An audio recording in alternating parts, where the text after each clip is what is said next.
jacks and sharks and all sorts of beautiful organisms like coral and sponges and crabs that are using the structure of the wreck itself. So again, these are islands of marine life, oases for marine life, if you will, and I think the fusion between the ecology and the history or archaeology makes it just such a special experience. And so with that, I guess, Tane, closing thoughts from you, perhaps? Well, maybe we'll get... can we get an idea of those fish from Brian? Yeah. We'll just swim by the screen there. I was going to ask, that was a different type of fish than we've seen. Yep. That was a fantastic school of African pompano. They are a beautiful silvery carangid or jack. They typically live up in the water column like we're seeing now. Mixed in with them also looks to be some rainbow runners. So a really nice treat as we head to the surface.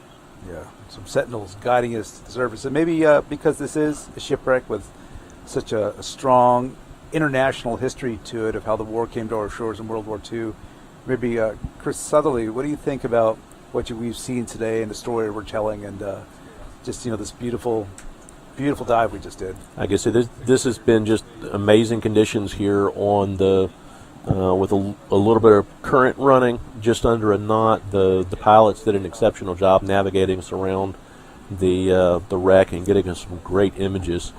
But it's what we're seeing here is, Tana, you alluded to it before, is it's like we're looking at a crime scene when we look at an archaeological site and trying to take all the little pieces of evidence and information and looking at what we have here on the bottom, being able to have an opportunity to study it in detail and record it in high definition and come back and review it at length later can really help us to find those clues that maybe even tells the story a little bit better of we have the historical account of what happened to the Malchace, but maybe we can find a few additional details and some more clues and things as to it. And from my perspective as an archaeologist, one of the things I like looking at is the site formation process of the wrecking process in the very beginning, and then how a shipwreck evolves over time.